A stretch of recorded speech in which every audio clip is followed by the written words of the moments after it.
तो चलिए हम लोग आज स्टार्ट कर रहे हैं। आज का जो पहला क्लास होगा ऑनलाइन क्लास, वो होगा ऑप्टिक्स के लिए।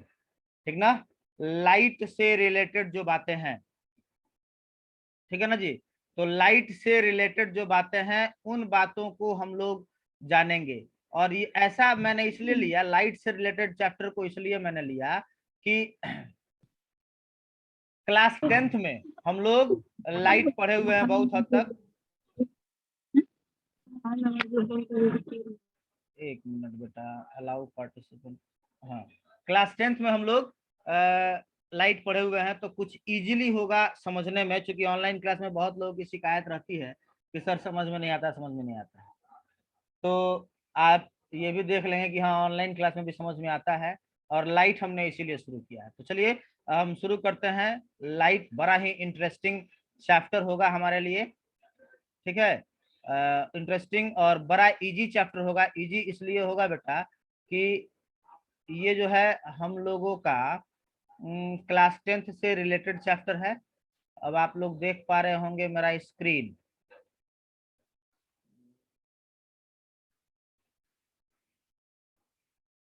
ऑनलाइन क्लास,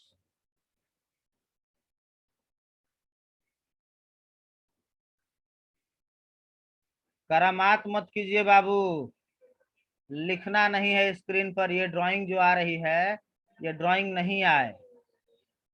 ठीक है,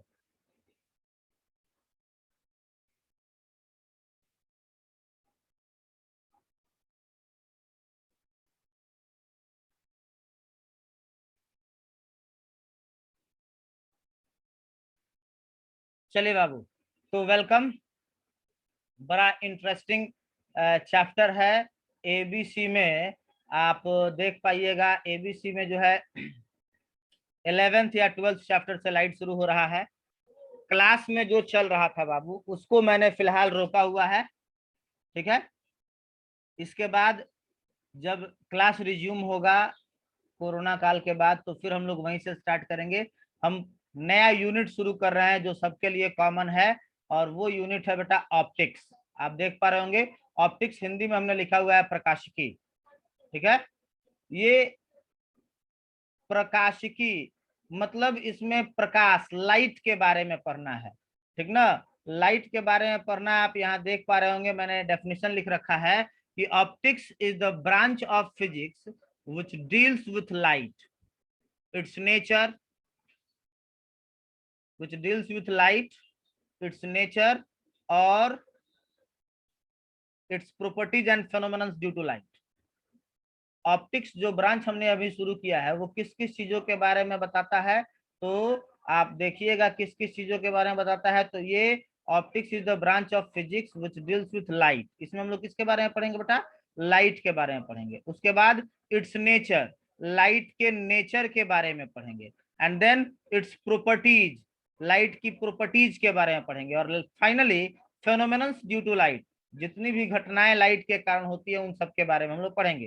हिंदी में हमने डेफिनेशन लिख रखा है कि प्रकाशिकी भौतिक विज्ञान की वह शाखा है जिसमें प्रकाश, उसकी प्रकृति और उसके गुण तथा इसके कारण जो भी घटनाएं होती हैं इन सब का अध्ययन किया जाता है। ठीक है,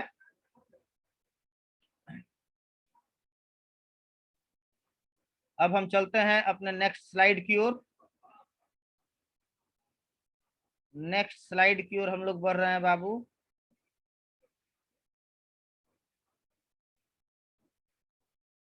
नेक्स्ट स्लाइड है आपका branches of optics. Branches of optics, optics के अलग अलग ब्रांचेज। ऑप्टिक्स का पहला ब्रांच है बाबू रे ऑप्टिक्स, किरण प्रकाशिकी, या फिर वेव ऑप्टिक्स। पहला ब्रांच हो गया हमारा रे ऑप्टिक्स। ठीक है, किरण प्रकाशिकी, या इसको ज्यामितीय प्रकाशिकी भी कहते हैं। मतलब इसमें हम लोग रे ऑप्टिक्स या ज्योमेट्रिकल ऑप्टिक्स, इसमें हम लोग क्या करेंगे? मैथमेटिक्स में आपने एक डिपार्टमेंट पढ़ा था, एक ब्रांच पढ़ा था जिसका नाम था ज्योमेट्री।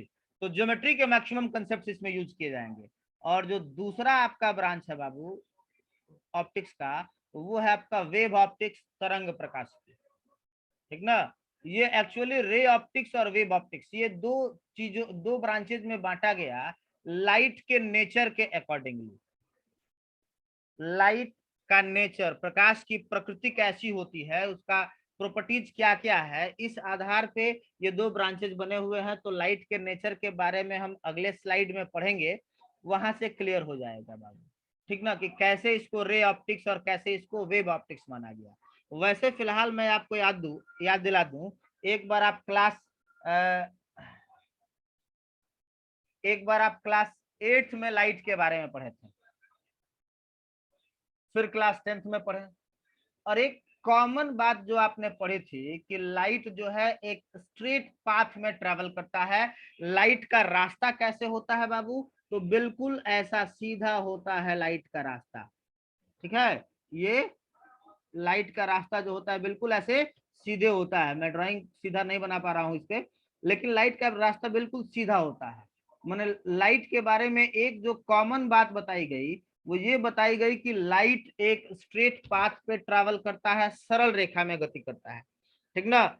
और इस प्रॉपर्टी के कारण यह एक लाइट का स्पेशल प्रॉपर्टी हो गया कि लाइट जो है स्ट्रेट पाथ में ट्रैवल करता है। इस प्रॉपर्टी के कारण जो भी फेनोमेनन्स होते हैं, जो भी घटनाएं होती हैं, जो लाइट के स्ट्रेट पाथ पर चलने के कारण होती है, सरल रेखा में चलने के कारण होती है ना, उन सारी घटनाओं को हम लोग पढ़ेंगे किसमें, तो किरण प्रकाशिकी में। ओके। उसके बाद क्लास 10th में आपको बताया गया होगा कि लाइट जो है वो इलेक्ट्रोमैग्नेटिक वेव है। लाइट क्या है, तो लाइट एक इलेक्ट्रोमैग्नेटिक वेव है। और वेव चूंकि दो तरह के होते हैं आपको पता है, एक ट्रांसवर्स वेव, एक लॉन्गिट्यूडनल वेव, है ना। इसके बारे में डिटेल पढ़ेंगे, घबराने की जरूरत नहीं है। हमने अभी फिलहाल ये बताया कि लाइट के बारे में अगर हम लोग चर्चा करें, तो लाइट के बारे में ये बोला गया कि लाइट क्या है, इलेक्ट्रोमैग्नेटिक वेव है, इलेक्ट्रोमैग्नेटिक वेव है, ठीक ना। लाइट इलेक्ट्रोमैग्नेटिक वेव है, विद्युत चुंबकीय तरंग है। लाइट क्या है, विद्युत चुंबकीय तरंग है, ठीक ना। तो उस तरंग के कारण, लाइट को जब तरंग हम मानते हैं, तरंग के प्रॉपर्टी को देख के चलते हैं, तो उसके कारण जो फेनोमेनन्स होते हैं उसको हम लोग पढ़ेंगे वेव ऑप्टिक्स में। ओके। लेकिन सबसे पहला सवाल तो ये होता है कि व्हाट इज लाइट, ये लाइट क्या होता है। तो आप देख पा रहे होंगे बाबू, लाइट के बारे में हमने यहाँ आपको बताया है। लाइट, लाइट के बारे में यदि आपको और कुछ पता हो या ना हो, ठीक है, इतना जरूर पता है कि अगर आपके अंधेरे कमरे, अगर आपके किसी कमरे में लाइट नहीं है, प्रकाश नहीं है, तो आप किसी चीज को देख नहीं पाओगे। मतलब लाइट अगर है तो आप देख पाओगे, लाइट अगर नहीं है तो आप नहीं देख पाओगे। देखना, to see is a work, काम है। देखना क्या है, एक तरह का कार्य हुआ, वर्क हुआ। तो इसका मतलब हम कहें कि देखना एक वर्क है, और इस वर्क को करने की कैपेसिटी हमको मिलती है लाइट से। देखना एक वर्क है और इस वर्क को करने की कैपेसिटी हमको मिलती है लाइट से, ठीक है। तो एक मिनट, एक मिनट के लिए बेटा मैं रोक रहा हूँ, क्योंकि मुझे ये देखना है कि रिकॉर्डिंग हो रही है कि नहीं। ठीक है, मैं फिर वापस आ जाऊंगा। मैं एक मिनट के लिए रोक रहा हूँ, रिकॉर्डिंग हो रहा है कि नहीं। चलिए बेटा, रिकॉर्डिंग हो रही है, वेरी गुड। फिर मैं आ जाता हूँ। चलिए, मैं फिर आ गया अपनी जगह पे। लाइट से हम किसी ऑब्जेक्ट को देख पाएंगे। देखना एक वर्क है, और किसी भी वर्क को करने की कैपेसिटी आपको जहां से मिलती है, किसी भी वर्क को करने की कैपेसिटी आपको जहां से मिलती है, उसको कहा जाता है एनर्जी। इसलिए आपने देखा, मैंने यहाँ लिख रखा है कि लाइट क्या है, is the form of energy. Light जो है वो एक एनर्जी का फॉर्म है, विच इटसेल्फ इज इनविजिबल। वाह, बड़ा मजेदार बात है। लाइट को नहीं देख पाते हम लोग। हमारे रूम में लाइट होगा तो दीवार दिखाई देगा, हमारा अलमीरा दिखाई देगा, हमारा बेड दिखाई देगा, टेबल दिखाई देगा, चेयर दिखाई देगा, मतलब अदर ऑब्जेक्ट्स तो दिखाई देते हैं, but we can not see the light. हमें लाइट दिखाई नहीं देता है। इसलिए हमने लिख रखा है कि लाइट जो है इनविजिबल है। यहाँ देखिए, स्वयं अदृश्य है ना। But make the other substances visible. दूसरी वस्तुओं को यह क्या करता है, दृश्यमान बना देता है। तो लाइट के बारे में हमने बड़ा मजेदार बात बताया कि लाइट एक एनर्जी का फॉर्म हो गया। लाइट को हम नहीं देख पाते हैं, लेकिन लाइट की सहायता से आप किसी भी दूसरे ऑब्जेक्ट को देख पाते हैं। आई थिंक मैं बड़ा अच्छे से समझा पाया होऊंगा। मैं अब चलता हूं अपने अगले स्लाइड पे। ये आप अब अगले स्लाइड पे जब आते हैं तो ये देखिए, लाइट की बात करें, बड़ा मजेदार बात है ये। बहुत सारी बातें जो लाइट के संदर्भ में आप ऑलरेडी हम लोग जानते हैं। देखिए यहाँ मैंने लिख रखा है बाबू रे। कुछ छोटी छोटी बातें मैं आपको याद दिला दूं। रे, ये रे क्या है? तो अभी हमने थोड़ी देर पहले कहा बाबू कि लाइट जो है वो एक स्ट्रेट पाथ में चलता है। तो जिस स्ट्रेट पाथ में चलता है बेटा, उसी स्ट्रेट पाथ को हम कहते हैं रे। देखिए ये हो गया आपका रे। अब ये एक स्ट्रेट लाइन से हमने दिखा दिया, ये रे हो गया। लेकिन इस स्ट्रेट लाइन को देखने से आपको ये नहीं पता चल पा रहा हो कि लाइट किधर से किधर जा रहा है, ठीक ना? ये ड्राइंग देखा होगा आपने तो क्लियर होगा। तो लाइट किधर से किधर जा रहा होगा, इसके लिए हमें स्ट्रेट लाइन ही दिखाना है। लेकिन यह स्ट्रेट लाइन आपको कैसा दिखाई दे रहा होगा बाबू? अब देखिए, अब इस स्ट्रेट लाइन में हमने क्या लगा दिया, एरो मार्क लगा दिया। इस स्ट्रेट लाइन में हमने क्या लगा दिया बाबू? तो एरो मार्क लगा दिया। अब इस एरो मार्क से आपको पता चल रहा है कि यह लाइट किस डायरेक्शन में चल रहा है। एरो मार्क जो है वो लाइट के डायरेक्शन को इंडिकेट कर रहा है। तो लाइट एक स्ट्रेट पाथ में चलता है, यह बात तो हम लोग क्लास 8 से जानते थे, है ना? और इसी स्ट्रेट पाथ को हम लोग किरण कहते हैं, रे कहते हैं। ये बात याद हो गई। क्लास 10 से भी हम लोग को याद है, क्लास 8 से भी याद है। अब अगर ये प्रकाश का कोई स्रोत है बाबू, मान लेते हैं कि ये देखिए, ये प्रकाश का कोई स्रोत है, जैसे मान लेते हैं सन है। तो ये जब लाइट इमिट करता है, प्रकाश जब इससे निकलता है, तो एक लाइट नहीं निकलता है, एक रे नहीं निकलता। देखिए एक रे यहाँ निकला, एक रे यहाँ निकला, है ना? एक रे यहाँ निकला, एक रे, मतलब मल्टीपल रेज निकलते हैं बाबू। ये लाइट का एक सोर्स जो है वो मल्टीपल रेज निकालता है, मल्टीपल रेज निकालता है। हमने बहुत सारे रेज आपको दिखा रखे हैं, ठीक ना? ये मल्टीपल रेज निकालता है, ठीक है? तो मतलब मैंने ये कहा कि सोर्स ऑफ लाइट कोई है, ठीक है? सोर्स ऑफ लाइट कोई है, दीपक कुमार बाबू। देखिए मुझे पता चलता है कि कौन ड्राइंग कर रहा है। मैंने एक बार बोल दिया कि ड्राइंग नहीं करना है, करामात नहीं दिखाना है, तो नहीं दिखाना है।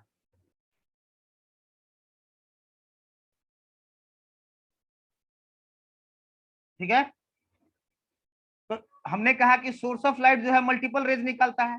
तो मल्टीपल रेज जब निकालता है तब आता है कंसेप्ट बीम का, है ना? बीम, बीम के बारे में बताना होगा तो बड़ा आसानी से हम लोग बताएंगे क्या, कि ग्रुप ऑफ रेज,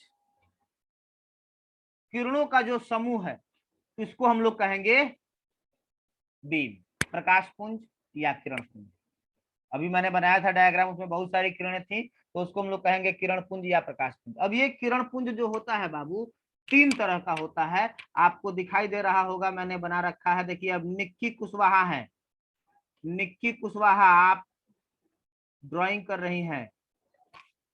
बेटा मैंने बार बार बोला है कि आप लोगों को केवल देखना है, कॉपी लेके बैठिए, नोट्स बनाते रहिए। क्योंकि यहाँ तो वो बात है नहीं कि हाँ बाबू समझा लिए, अब चलिए बोलते हैं आप लिखिए, ठीक है? पैरेलल बीम की हम बात करते हैं बाबू, बात कर रहे हैं पैरेलल बीम की। नाम ही क्लियरली कर रहा है समानांतर किरण पुंज। यहाँ देखिए ना, एक किरण, दूसरी किरण,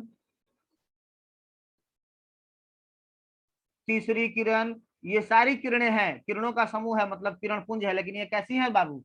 तो सारी किरणें एक दूसरे के समानांतर है, एक दूसरे के समानांतर है। अब देखिए अब करामात शुरू किए हैं बंटी बाबू, एक दूसरे के समानांतर हैं। तो इन समानांतर किरणों को हम लोग कहते हैं समानांतर किरण। उसके बाद दूसरा है बाबू अभिसारी, कन्वर्जिंग। अभिसारी मतलब देखिए, एक किरण यहाँ आई, दूसरी किरण ये हो गई बाबू, तीसरी किरण। ये तीनों किरणें बाबू अलग अलग डायरेक्शन से आ रही हैं, लेकिन एक पॉइंट पर आकर के मिल गई। इसको बोला जाता है कन्वर्जिंग बीम या अभिसारी किरण पुंज। तीसरा आप देखिएगा है अपसारी किरण पुंज। अपसारी किरण पुंज देखिए बाबू, एक पॉइंट से ये एक किरण निकली है ना, फिर देखिए इसी पॉइंट से ये दूसरी किरण निकली, फिर इसी पॉइंट से ये तीसरी किरण निकली, ऐसे बहुत सारी किरणें एक ही पॉइंट से निकल सकती हैं, तो वो हो गया आपका पैरेलल सॉरी डाइवर्जिंग बीम अपसारी किरण पुंज। तो हमने क्या देखा बाबू कि तीन तरह के बीम होते हैं, पैरेलल बीम जिसमें सारे रेज सारी किरणें एक दूसरे के पैरेलल होती हैं, समानांतर होती हैं।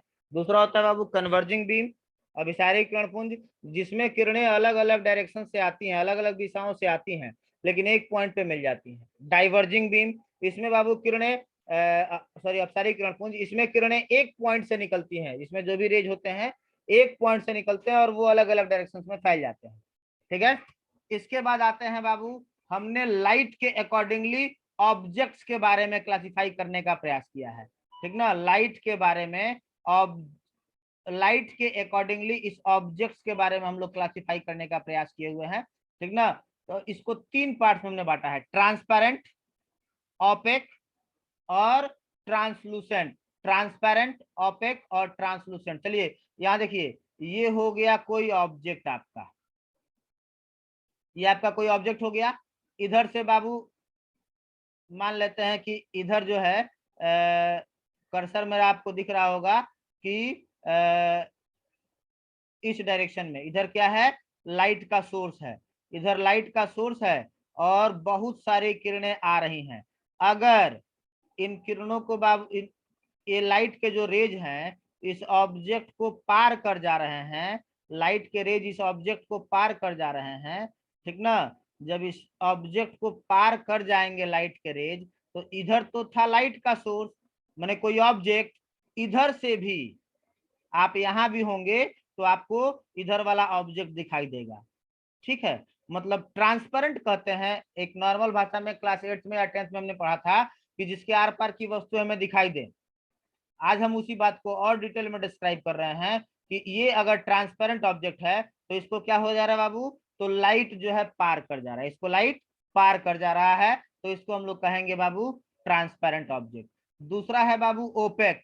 ओपेक ऑब्जेक्ट का मतलब कि यही ऑब्जेक्ट है ना, यही ऑब्जेक्ट है, लाइट आया लेकिन इसको पार नहीं कर पाया, लाइट आया इसको पार नहीं कर पाया, लाइट आया इसको पार नहीं कर पाया, लाइट आ तो रहा है बेटा, इसको पार नहीं कर पा रहा। जब इसको पार नहीं कर पाएगा तो इस साइड में आप यदि इधर रहोगे आप तो आपको कुछ दिखाई देने वाला नहीं है। आप यहाँ रहोगे तो इधर वाले ऑब्जेक्ट यहाँ से आपको दिखाई नहीं देंगे, इधर वाले ऑब्जेक्ट यहाँ से नहीं दिखाई देंगे, इसको कहा गया ओपेक। और जो तीसरा है ना बाबू, तीसरा वाला है हमारा क्या चीज, तो ट्रांसलूसेंट। तीसरा वाला क्या है हमारा, ट्रांसलूसेंट। अब देखिए ट्रांसलूसेंट में क्या है, तो इसमें भी बाबू रेज ऑफ लाइट आ रहे हैं, ये आया नहीं पार कर पाया, ये आया नहीं पार कर पाया, ये आया पार कर गया, फिर ये आया पार कर गया, फिर ये आया नहीं पार कर पाया, फिर ये आया नहीं पार कर पाया।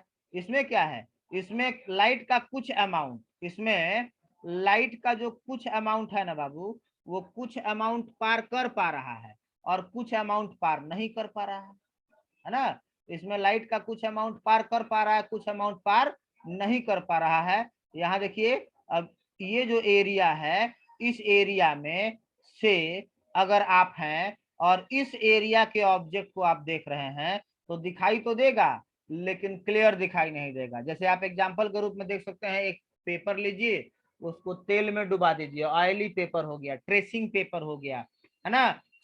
उसके बाद हमारा एक ग्लास लीजिए, उसको थोड़ा सा जमीन पर रगड़ दीजिए, वैसे तो ग्लास हमारा ट्रांसपेरेंट है लेकिन उसको जमीन पर रगड़ दीजिए, अब आप देखिएगा तो दूसरी ओर दिखाई देगा, धुंधला धुंधला दिखाई देगा, आपको कुछ भी समझ में नहीं आएगा कि क्या दिखाई दे रहा है, लेकिन स्पष्ट दिखाई नहीं दे रहा है, इसलिए उसको हम लोग बोलेंगे ट्रांसलूसेंट। फिर से एक बार देख लेते हैं, तीन तरह के ऑब्जेक्ट होते हैं, ट्रांसपेरेंट जिसके दूसरी ओर आपको दिखाई देता है या फिर जिसको प्रकाश की लाइट के रेज पार कर जाते हैं, प्रकाश की किरणें जिनको पार कर जाती हैं।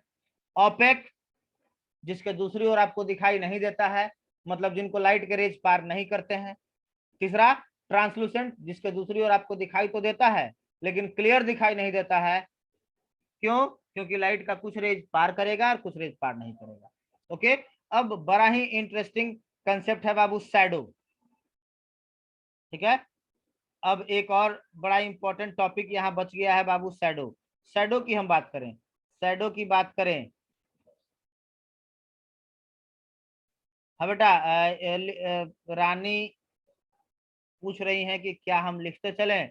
बाबू देखिए, ये जो इतने सारे टॉपिक्स हमने अभी आपको दिखाया, जो आप ऑलरेडी इन सब के बारे में, इन सब के बारे में जिसका डेफिनेशन हम नहीं लिख रखे हैं, इन सब के बारे में आप क्लास 10th में पढ़े हुए हैं, इसलिए मैंने इसका डेफिनेशन नहीं लिखा है।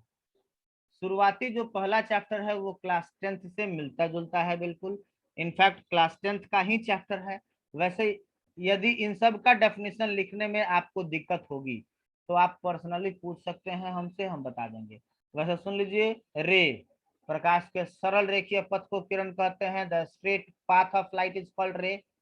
बीम, है ना, द ग्रुप ऑफ रेज, किरणों के समूह को बीम कहते हैं, किरण पुंज कहते हैं। पैरेलल बीम में सारी किरणें पैरेलल होती हैं, कन्वर्जिंग में, है ना। तो तमाम ये अगर डेफिनेशन लिखने में दिक्कत होगी तो आप बताएंगे। और वैसे जो बातें आप क्लास 10th में नहीं पढ़े होंगे उसका डेफिनेशन मैंने आगे जो भी स्लाइड्स में आएंगे मैंने लिख रखा हुआ है।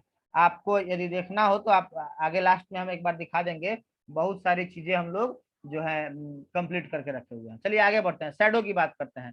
शैडो में समझना है बाबू, शैडो की अगर हम लोग बात करें तो यहाँ देखिए, ये मान लेते हैं कि आपका एक ऑब्जेक्ट हो गया, ये एक ऑब्जेक्ट हो गया, कोई भी ऑब्जेक्ट, खूब अच्छे समझना है बाबू, ये ऑब्जेक्ट हो गया। और इस पर देखिए बहुत सारे रेज ऑफ लाइट आ रहे हैं, बहुत सारे रेज ऑफ लाइट आ रहे हैं, बहुत सारे रेज ऑफ लाइट इस ऑब्जेक्ट पे तो आ रहे हैं बाबू, ठीक ना।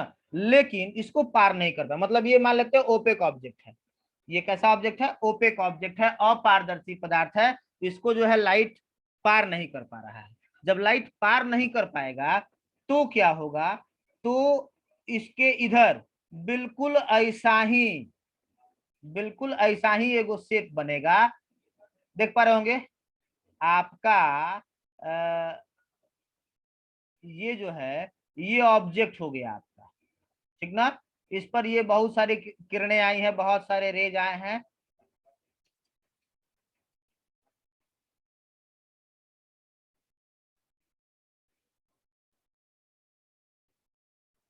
इसमें बहुत सारे रेज आए हैं बाबू, लेकिन रेज इसको पार नहीं कर पा रहे हैं। नहीं जब पार कर पा रहे हैं ना, तो दूसरी ओर क्या हो रहा है? तो दूसरी ओर ऐसा ही एगो शेप बन गया। देखिए शेप ये स्फेरिकल है, तो ये भी शेप स्फेरिकल है। अगर ये शेप यहाँ का रेक्टेंगुलर होता तो इधर भी रेक्टेंगुलर होता। ये जो शेप होता है ना, ये शेप बाबू कैसा शेप होता है यहाँ की अगर हम लोग बात करें तो ये वाला जो शेप होता है ना वो डार्क शेप होता है, डार्क शेप, अंधेरा, है ना। डार्क शेप पर कैसा होता है? तो similar to object, it is similar to object, जैसा ऑब्जेक्ट है। अगर ऑब्जेक्ट स्फेरिकल है तो ये डार्क शेप भी स्फेरिकल होता है, ठीक है। इसको हम लोग बोलते हैं शैडो, छाया, परछाई। लेकिन अब एक और बात आप देखिएगा, आप बात देखिएगा कि इसी ऑब्जेक्ट का शैडो, इसी का शैडो कभी इतना बड़ा बन जाएगा, इसी का शैडो कभी इतना छोटा बनेगा, इसी का शैडो कभी इतना बड़ा बन जाएगा। मतलब एक ही ऑब्जेक्ट, लेकिन उसका शैडो जो है वो अलग अलग साइज का होता है। शेप तो वही रहेगा, स्फेरिकल है तो स्फेरिकल रहेगा, रेक्टेंगुलर है तो रेक्टेंगुलर रहेगा, कोनिकल है तो कोनिकल रहेगा। आपका बॉडी का जो शैडो होता है वो बिल्कुल आपके बॉडी के जैसा ही दिखता है, लेकिन ये जो है साइज आपका बड़ा छोटा हो सकता है। तो ये साइज किस बात पर डिपेंड करता है, इस बात को समझना है। ये देखिए, ये अगर आपका मान लेते हैं कोई ऑब्जेक्ट हो गया, ठीक ना, ये ऑब्जेक्ट हो गया, और ये आपका सोर्स ऑफ लाइट बाबू यहाँ पे हो गया। ये देखिए छोटा सा जो स्फेयर है ये सोर्स ऑफ लाइट है। अब एक और सोर्स ऑफ लाइट बाबू, एक दूसरा समझिए, ये ऑब्जेक्ट हो गया उतना ही बड़ा, और इस बार जो सोर्स ऑफ लाइट है ना, तो वो इस बार एकदम नजदीक है। देखिए यहाँ भी ओपेक ऑब्जेक्ट है, ऊपर वाले केस में भी, और नीचे वाले केस में भी ओपेक ऑब्जेक्ट है, लेकिन ऊपर वाले केस में ऑब्जेक्ट से ज्यादा दूरी पर सोर्स ऑफ लाइट है, तो इसका शैडो इतना बड़ा बन सकता है। लेकिन जहां कम दूरी पर है इसका शैडो उससे और भी ज्यादा बड़ा बनेगा। मतलब ऑब्जेक्ट और सोर्स ऑफ लाइट, इन दोनों में डिस्टेंस जितना कम होगा उतना बड़ा शैडो बनेगा, डिस्टेंस ज्यादा होगा तो शैडो छोटा बनेगा। Very easy. अब चलिए मैं अपना स्क्रीन शेयरिंग को रोक रहा हूँ, ठीक ना, और 5 मिनट के लिए आपको समय देता हूँ। आप सभी के पास ऑप्शन है, आप अपने आप को अनम्यूट कर सकते हैं, और कोई डाउट है तो 5 मिनट का समय बेटा आप पूछ सकते हैं। प्रणाम प्रणाम सर। प्रणाम उनाम नहीं करना है, गुड मॉर्निंग नहीं करना है, आपको कोई डाउट हो।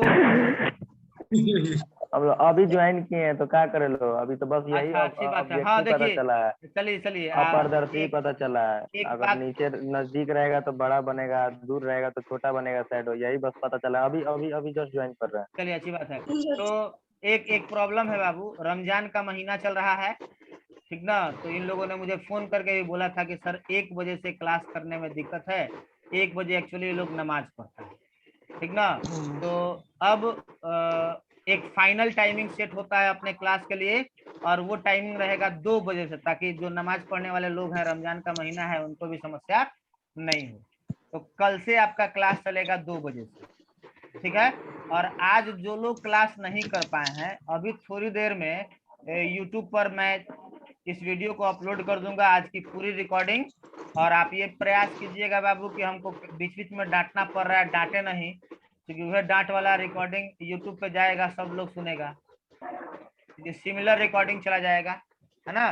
तो अगली बार से आप लोग ख्याल रखेंगे छोटी छोटी बातों का। नेक्स्ट, और किसी को कोई प्रॉब्लम आज के क्लास से रिलेटेड तो हाँ सर। बोलिए।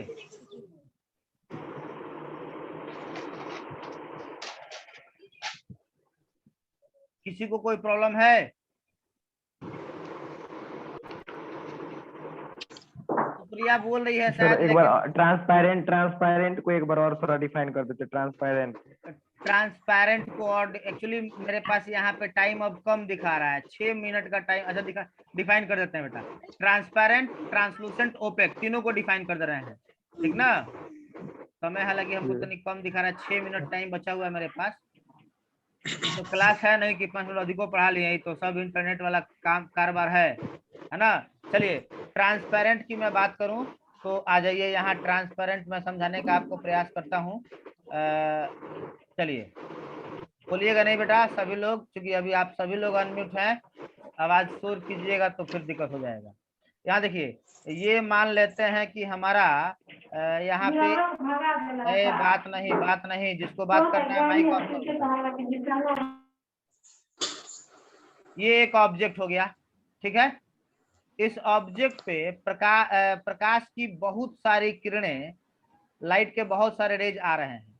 यदि ये रेज, देखिए चलिए 2 ही 3 रेज से हम समझा रहे हैं। अगर ये रेज पार करके आगे निकल गए, अगर ये रेज पार करके आगे निकल गए तो ये कहलाएगा ट्रांसपेरेंट, ठीक है। अगर पार करके आगे नहीं निकल पाए तो ये कहलाएगा ओपेक। और अगर कुछ पार किया और कुछ पार नहीं किया, देखिए इसमें 2 रेज पार किया है, एगो 2 मान लीजिए कि पार नहीं किया, चाहे 3 मान लीजिए कि पार नहीं किया है, तो कुछ रेज पार किया है, कुछ रेज पार नहीं किया है, तो ये कहलाएगा ओपेक, सॉरी ट्रांसलूसेंट। अब होगा क्या ट्रांसलूसेंट में, इधर देखिए आपके आप यदि इधर देखिएगा तो इधर जो है ना, जिधर हमने एरो दिखा रखा है ब्लू कलर का, इधर लाइट ज्यादा है ना। और अब देखिए इस साइड में लाइट कम है, ठीक है। इस साइड में लाइट कम है तो ये क्या होगा, हमको दिखाई देगा उधर वाला ऑब्जेक्ट, लेकिन धुंधला दिखाई देगा, स्पष्ट दिखाई नहीं देगा। ये किसके साथ? ट्रांसलूसेंट के साथ। और अपारदर्शी ओपेक की अगर हम लोग बात करें तो ओपेक के साथ क्या होगा ना, कि ये लाइट पार ही नहीं करेगा, लाइट ये जो है लाइट हमारा पार ही नहीं करेगा। तो जब लाइट पार ही नहीं करेगा तो हमें क्लियरली दिखाई नहीं देगा। जैसे मान लीजिए कि आप दीवार की एक तरफ बैठे हुए, तो दीवार के दूसरी तरफ क्या है आपको दिखाई देता है? नहीं दिखाई देता है, क्लियर। और ट्रांसपेरेंट में क्या होता है, तो ट्रांसपेरेंट में होता है बेटा कि ये जो लाइट है ना, ये लाइट पार कर जाएगा, ये लाइट इसको ऐसे आगे निकल जाएगा, ये लाइट आगे निकल जाएगा। जब पार कर जाएगा तो इधर के ऑब्जेक्ट के पास, इधर के ऑब्जेक्ट के पास जितना लाइट है बाबू, इधर यदि कोई ऑब्जेक्ट है, इस ऑब्जेक्ट के पास जितना लाइट है उतना लाइट यहाँ आ गया। अब आप यहाँ खड़े हुए हैं, आप यहाँ खड़े हुए हैं बाबू, आप यहाँ खड़े हुए हैं, यहाँ से आप इसको देख रहे हैं, आपको दिखाई देगा चूंकि उस ऑब्जेक्ट से आने वाला लाइट आपके पास आ गया। जैसे आप चश्मा पहनते हैं, चश्मे में शीशा लगा हुआ रहता है, तो उस शीशा को सामने से जो भी ऑब्जेक्ट है, उस ऑब्जेक्ट से आने वाला लाइट उस शीशा को पार करके आपके आंख में आ जाता है, तो आपको दिखाई देता है। क्लियर? ट्रांसपेरेंट, ओपेक और ट्रांसलूसेंट, ये हमने आपको समझा दिया।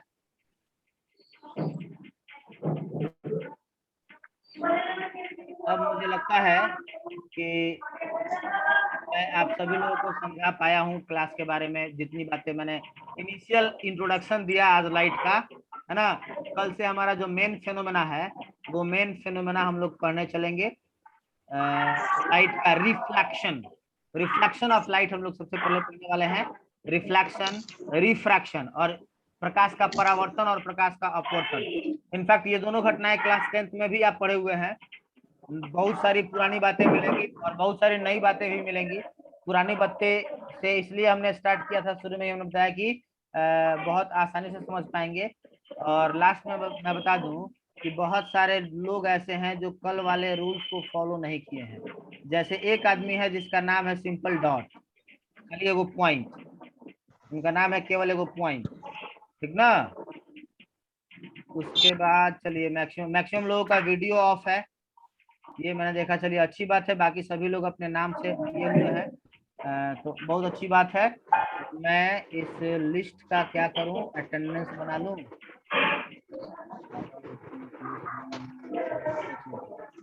तो आज का क्लास मेरे पास अब 2 मिनट लेफ्ट में बचा हुआ दिखा दे रहा है। आज का क्लास मैं खत्म करता हूं। कल बहुत खुशी हुई, आज सभी लोग तुरंत ज्वाइन हो गए थे। और एक सबसे बड़ी बात मैं बता दूं कि आज जो मैंने लिंक भेज दिया है आपको ना, उसी लिंक से आप किसी भी दिन मीटिंग ज्वाइन कर सकते हैं। बात समझ रही है? इसी लिंक से हम लोग किसी भी दिन मीटिंग ज्वाइन कर सकते हैं। इसी लिंक से हम लोग पर डे, यदि आपको हमारा मीटिंग आईडी चाहिए तो आप मीटिंग आईडी मेरा नोट कर सकते हैं। पासवर्ड की कोई जरूरत नहीं है, ठीक है। पासवर्ड की कोई जरूरत नहीं है। मीटिंग आईडी मैं बताने का प्रयास कर रहा हूँ। मीटिंग आईडी चलिए, अभी मैं नहीं देख पा रहा हूँ अपना मीटिंग आईडी, ठीक है। तो अभी मैं आज का क्लास ओवर करता हूँ। बहुत बहुत धन्यवाद। कल से क्लास 2 बजे से चलेगा और अभी कुछ देर के बाद आज के क्लास का पूरा वीडियो आपको अपने YouTube पर मिल जाएगा। बहुत बहुत धन्यवाद। हाँ बोलिए।